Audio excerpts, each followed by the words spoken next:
O Tanjoubi omedetou gozaimasu. Isto é japonês para parabéns. O Observador faz 12 anos e, em vez de bolo, oferecemos uma visita ao Japão com a Pinto Lopes Viagens.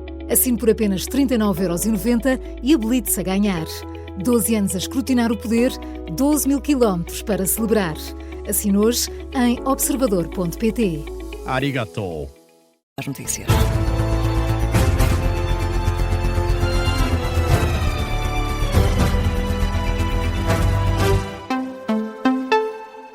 Jornal das 8 com a edição do Miguel Viterbo Dias e Miguel, em Setúbal, a mãe e o padrasto das duas crianças estão ainda no tribunal.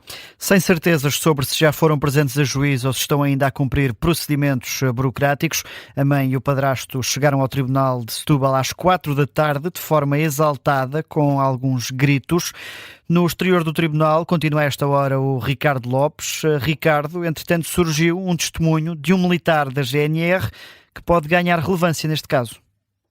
Vamos parecer doidinhos. Foi esta a estratégia que os dois arguidos estabeleceram, ainda na carrinha da GNR, quando estavam a ser transportados de Fátima, onde foram detidos, para Palmela, onde fizeram aquela paragem antes de se deslocarem então para o Tribunal de Setúbal para serem ouvidos por um juiz. Estavam convencidos que ninguém os perceberia. No entanto, um militar da GNR que os acompanhava nessa deslocação é fluente em francês, percebeu perfeitamente o que diziam os arguidos. No entanto, enquanto os suspeitos falavam à vontade durante toda a viagem, acreditando que ninguém os perceberia, os GNRs também nunca demonstraram que os estavam a entender.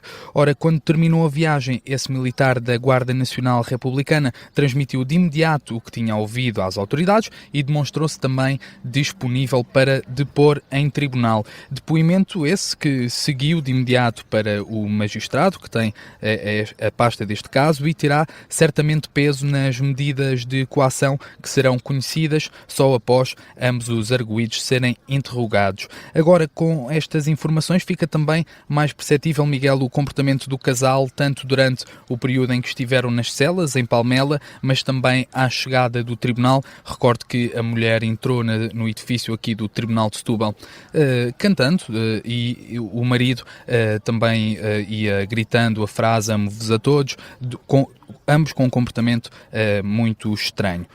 Além destas novas informações, há que fazer um reparo a algo que temos vindo a noticiar na última hora. Ao contrário do que se pensava, a suspeita entrou sim na sala, mas esteve apenas a ser ouvida pelo seu advogado e não pelo juiz. Temos a informação que acabou mesmo há instantes o marido, a reunião que o marido teve com o advogado, já foi também ouvido, e só agora, Miguel, é uma informação revelada neste momento por fonte policial, estão sim a ser ouvidos pelo juiz de instrução criminal. Vai começar primeiro pela mãe das crianças e só depois será ouvido o padrasto.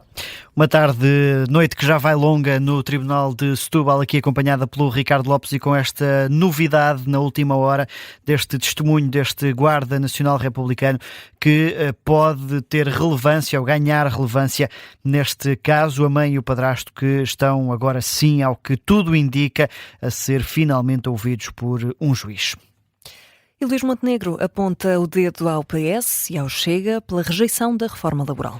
Ambos os partidos já anunciaram que vão votar contra a proposta do Governo. O Primeiro-Ministro pede mais consequência nas palavras e nos compromissos e acusa PS e Chega de não resistirem a deixar tudo na mesma. Nós temos de ter em Portugal uma consequência naquilo que dizemos e naquilo que são os compromissos que firmamos com as pessoas.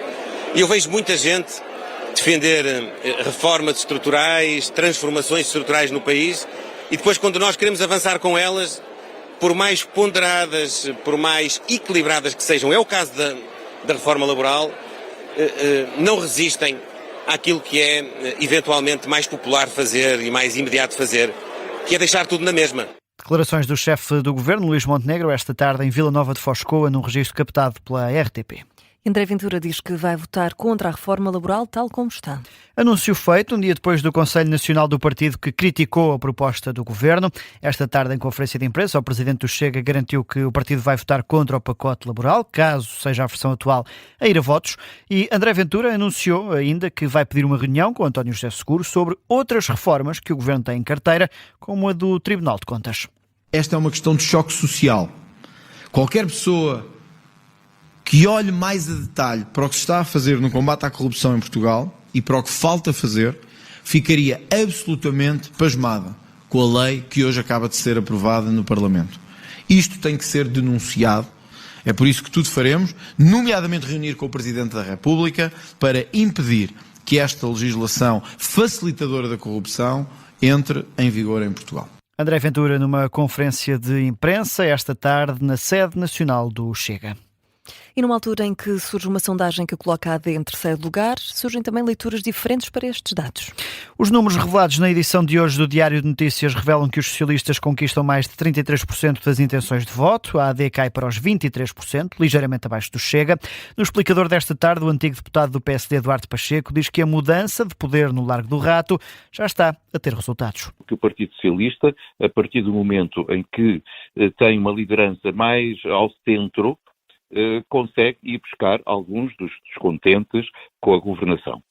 E isso deve ser um sinal positivo para o Partido Socialista, porque aquilo que nós tivemos no passado e que levou à queda do PS para a terceira força política foi uma radicalização à esquerda, que os eleitores penalizaram gravemente. Duarte Pacheco reforça ainda que a queda da AD pode estar relacionada com a falta de capacidade do governo em transmitir a mensagem das reformas que está a executar. Já Adalberto Campos Fernandes, da área socialista, alerta que um governo apenas pode ter sucesso se apresentar algo novo ao país todas as semanas. Tem que haver alguma coisa que se devolve ao cidadão eleitor, porque os partidos fazem um contrato de confiança política baseado numa promessa que é um contrato em termos de programa eleitoral num primeiro tempo, das eleições, e depois do programa do governo. E tem que haver, todas as semanas, eu diria que são desnecessários anúncios, absolutamente desnecessários, mas seria muito útil que em todas as semanas acontecesse alguma coisa de concreto. Adalberto Campos Fernandes e Duarte Pacheco, no explicador desta tarde, na Rádio Observador.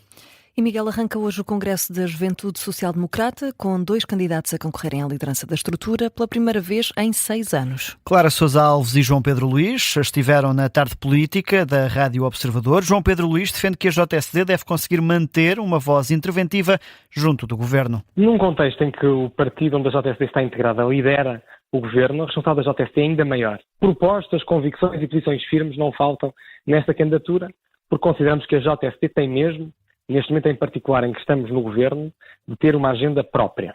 Uma agenda própria com a qual tem de conseguir influenciar positivamente as políticas públicas do governo pelo nosso partido liderado. A visão de João Pedro Luís, um dos candidatos à liderança, já o oponente, Clara Sousa Alves, rejeita a ideia de divisão interna e garante que este é um sinal de que a JSD está viva e pronta para o debate. Não significa só o fato de união, significa precisamente que a juventude do PSD está viva, portanto há democracia interna a funcionar, e portanto significa, também é bom para o PSD, ter uma juventude social-democrata ativa, viva, com confronto de ideias e propostas que façam a diferença na sociedade portuguesa. A garantia de Clara Sousa Alves, que este fim de semana vai concorrer à liderança da JSD frente a João Pedro Luís, pela primeira vez em mais de 5 anos há 2 listas. A reunião magna arranca hoje em Viseu, com a presença do secretário-geral do partido, Hugo Soares, na sessão de abertura marcada para as 9 da noite. E Marcelo Rebelo de Sousa esteve esta tarde na apresentação da biografia de Diogo Jota e elogiou Roberto Martínez por manter o nome dos jogadores nas convocatórias. Nunca mais é tempo é o subtítulo da biografia, escrita pelo jornalista José Manuel Delgado para recordar o jogador português, vítima de um acidente automóvel. O antigo Presidente da República, Marcelo Rebelo de Sousa, esteve presente na cerimónia e elogia ao selecionador por manter o nome de Diogo Jota nas convocatórias. Quando foi afirmada a ideia de que a equipa são X pessoas mais um, eu nunca vi isto, mesmo com os grandes craques em Portugal e no estrangeiro. Nunca vi isto acontecer. Dir-se aconteceu, por causa da tragédia, aconteceu por causa do passado. Não, aconteceu pela pessoa excepcional que era o Jota. Marcelo Rebelo de Sousa na apresentação do livro no Porto, com Roberto Martínez a dizer que a garra de Jota é um exemplo para a seleção. A força do Diogo Jota, porque eu, como selecionador e a nossa equipa, acredita que podemos ganhar o Mundial. Porque a garra, porque é o exemplo daquilo que uma equipa ganhadora precisa. Já o presidente da Federação Portuguesa de Futebol, Pedro Proença, diz que a memória de Diogo Jota é um dos maiores incentivos para o Campeonato do Mundo. O Jota foi, enquanto esteve connosco, muitíssimo inspirador por aquilo que ele representava, e, portanto, trazemos com ele a esperança e a grande vontade que ele também tinha, porque ele fará sempre parte deste grupo, de podermos ganhar, e, portanto, é com essa esperança que nós vamos para o Campeonato do Mundo, com a vontade de ganhar também. Pedro Proença, durante a apresentação do livro, dedicado a Diogo Jota e André Silva, que contou com familiares e amigos dos dois jogadores e também de várias figuras do desporto. Miguel, vamos ainda a outras notícias que marcam a atualidade. Ainda no desporto, o Estrela da Amadora está em risco de exclusão da Primeira Liga. Em causa estão dívidas a credores que ultrapassam os 25 milhões de euros, com a SAD do emblema da Amadora a ter avançado já com um pedido de perdão de 90% deste valor. O clube apresentou um processo especial de revitalização que inclui medidas como a reestruturação de dívida que penalizam, sobretudo, outros clubes, agentes de futebol, acionistas e administradores do Estrela da Amadora. Donald Trump diz que o Irão está a implorar para que se chegue a um acordo. O presidente norte-americano falou na Casa Branca durante a apresentação do novo presidente da Reserva Federal. Sobre o Irão, Trump reitera a ideia de que o país não pode ter uma arma nuclear e mencionou também a viagem que fez à China. Disse a Xi Jinping que os Estados Unidos têm o melhor exército a nível mundial. Está feito o Jornal das 8.